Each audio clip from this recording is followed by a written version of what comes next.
Et donc, bonjour à tous, la famille. On est le vendredi 8 mars 2024. Je me suis levé tard, pourquoi? Parce que hier j'ai regardé quoi? Le combat, de toute façon vous l'avez vu dans le titre, on va en discuter. Alors moi je suis pas le média à la sueur, hein. Je vais pas rentrer dans les détails, etc. Surtout que j'ai pas une expérience avec le MMA complète. Voilà, je suis pas fan de MMA depuis des années, des années, des années. Mais quand même, c'est des bons moments qu'on passe à regarder ces petits combats et tout. Surtout que la semaine la semaine va être chargée encore. Bon, c'est pas du MMA, mais avec Ngannou et surtout Benoît Saint-Denis. Ça, je sais même pas si je vais pouvoir voir le combat comme je dois partir de chez moi le lendemain très tôt. Malheureusement, je crois que je vais pas pouvoir voir ça en live. Je crois que c'est à 4h30 du mat, donc ça me fait un peu chier. Cette vidéo, c'est un peu du blabla. Je vais parler de tout et de rien, mais juste pas débriefer, mais c'est la fin du combat est tellement pitoyable. Franchement, c'est ultra, ultra, ultra pitoyable. J'ai attendu ce combat pendant tellement longtemps. Je me rappelle carrément quand je crois que c'est Doumbé quand il commençait à faire des tweets en disant il y a un contrat qui va être signé, etc. par rapport à telle ou telle personne.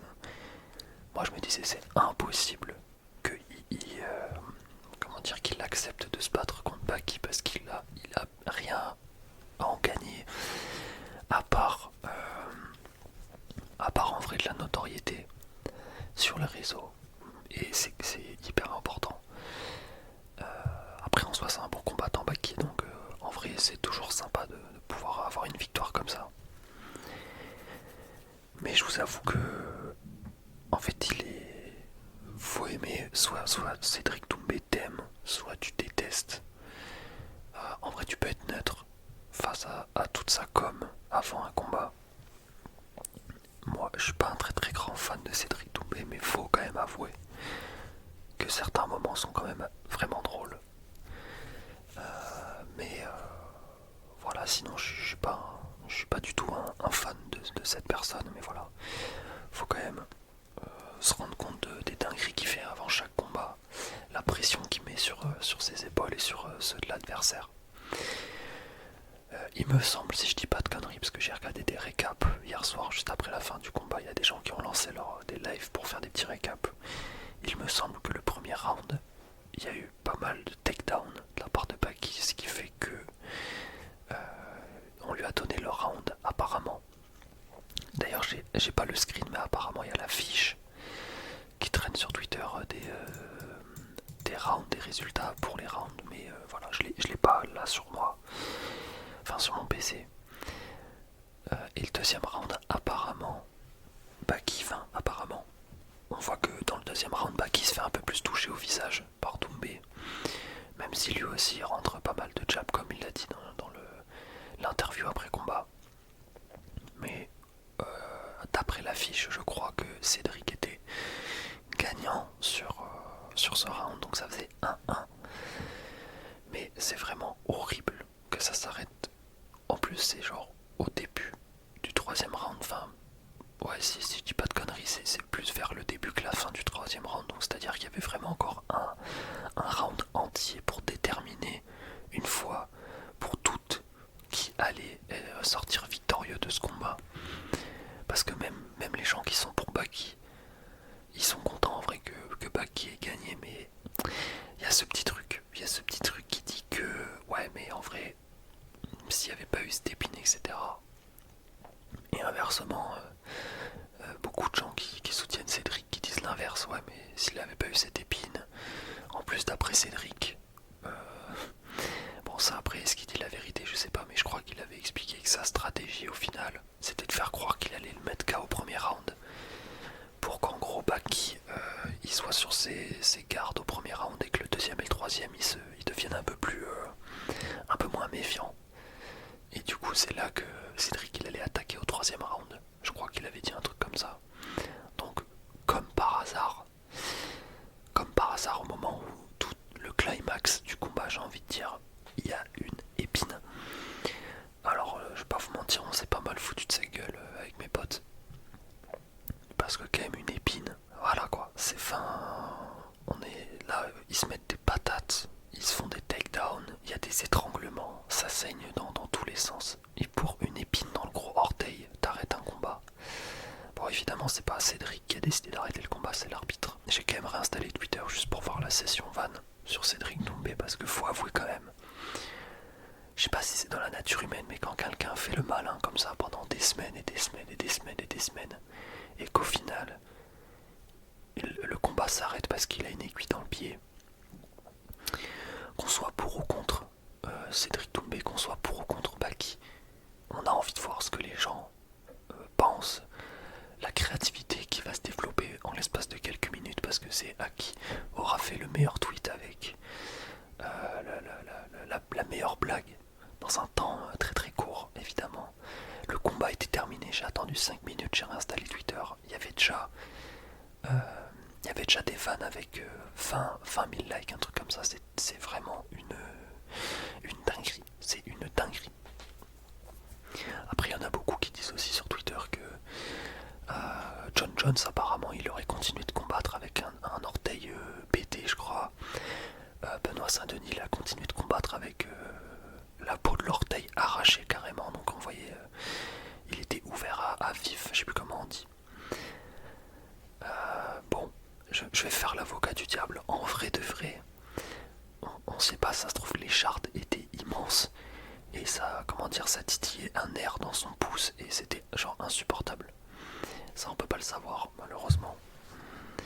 Mais bon, je sais pas, je doute que ce soit juste une épine ou ce que nous on peut avoir dans les mains, par exemple, quand on travaille avec du bois, des échardes, qui certes sont gênantes, mais quand t'es dans un combat avec 20 000 personnes autour de toi et l'adrénaline, j'ai du mal à croire que c'est quelque chose qui peut te stopper d'un combat.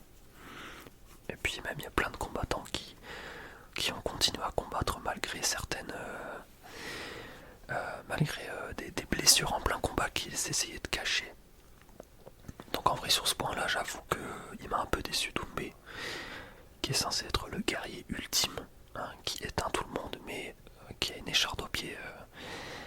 Voilà, après je peux comprendre que là il avait juste demandé à l'arbitre de faire une pause entre guillemets pour qu'il lui retire l'écharde et qu'il reprenne le combat, mais vas-y garde là ton écharde et continue le combat. Je pense qu'il savait inconsciemment que s'il commençait à parler à l'arbitre il pouvait faire des conneries comme ça. Donc bon, voilà quoi. Après je dirais que c'est pas au niveau de Johnny Walker qui répond à l'arbitre je suis dans le putain de désert quand il demande où tu es après qu'il ait été sonné. Ça j'avoue c'est totalement la faute de Johnny Walker, ce gros con.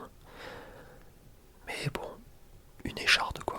On a attendu ce combat pendant des semaines, des mois. Et voilà, une écharde qui décide de la fin du combat. En tout cas, bien joué à Baki. Je vais vous mettre un screen aussi qui m'a mis extrêmement bien. Il est sur mon bureau, carrément, je l'ouvre. C'est un mec. Ça, c'est vraiment de la folie. Pari placé, il y a LK8, prêt à vibrer pour 80 340 € et 45 centimes. Ça écrit, je parle même pas, j'ai plus les mots, des smileys qui rigolent. MDR il est con quoi, il a posé 50k pour avoir 80k et je coupe tout. Honnêtement si le screen est réel, en vrai il y a moyen que le screen soit réel. Ça vient d'une conf-snap, le mec il a parié 53 560 € et 30 centimes sur la victoire de Cédric Doumbé. T'imagines juste perdre. J'avoue, moi je vais pas vous mentir, j'ai fait des petits paris hier soir, je me suis lâché. Je vais pas vous mentir. Voilà, je vous dis la vérité aussi. J'ai fait beaucoup de bénéf avec Pokémon. Je me suis dit, allez, je vais faire des petits paris, mais j'ai vraiment pas claqué des gros billets. Attention. Surtout, c'est occasionnel la team. Ne rentrez pas là-dedans dans les jeux d'argent en pensant que vous allez gagner de l'argent. Si vous voulez faire de l'argent, la vie de ma mère fait tout sauf ça. Voilà. Mais voilà, j'ai placé un peu de sous parce que voilà, c'est marrant. Et on va pas se mentir que j'ai perdu tous mes paris. Voilà, j'ai perdu tous mes paris. Notamment un combiné avec tous les Français qui gagnaient. Et pour le dernier combat, il me semble que j'avais mis Doumbé pour assurer la sécurité. Ce qui partait quand même favori. Et premier combat, je sais plus comment il s'appelle le mec, mais il se prend un uppercut du futur et ça m'a détruit. Ça m'a détruit pour mon combiné et pour lui aussi, parce qu'en vrai c'est sale, il a voulu rentrer dans ses jambes pour faire un takedown je crois, et commencer à faire un peu de lutte. Et il s'est mangé un de ses super cuts à ce moment-là, c'est une dinguerie. Et aussi, je crois, dans la même soirée, alors j'étais pas encore en train de regarder le télégramme à ce moment-là, mais il y a un combat que je viens de voir en replay là tout à l'heure, juste avant de lancer la vidéo, c'est de la folie, je ne comprends pas. Le combat il commence, le mec il fait le mec dépressif, à gratter la cage avec ses mains, à même pas regarder son adversaire, il marche et tout. Le combat commence, il s'approche du mec. Et l'autre il s'en bat les couilles, il a même pas de garde, rien du tout, il le regarde comme si c'était dans la rue. Le mec il s'est mangé un high kick, il est mort. Voilà. Le combat a duré 5 secondes. Ça m'a mis extrêmement bien ça aussi. Mais je sais pas si... Bah, en vrai si, je pense que c'est dans la même soirée. En tout cas voilà. Vous avez, je pense, rien appris dans cette vidéo. Mais comme d'habitude c'est une petite vidéo blabla.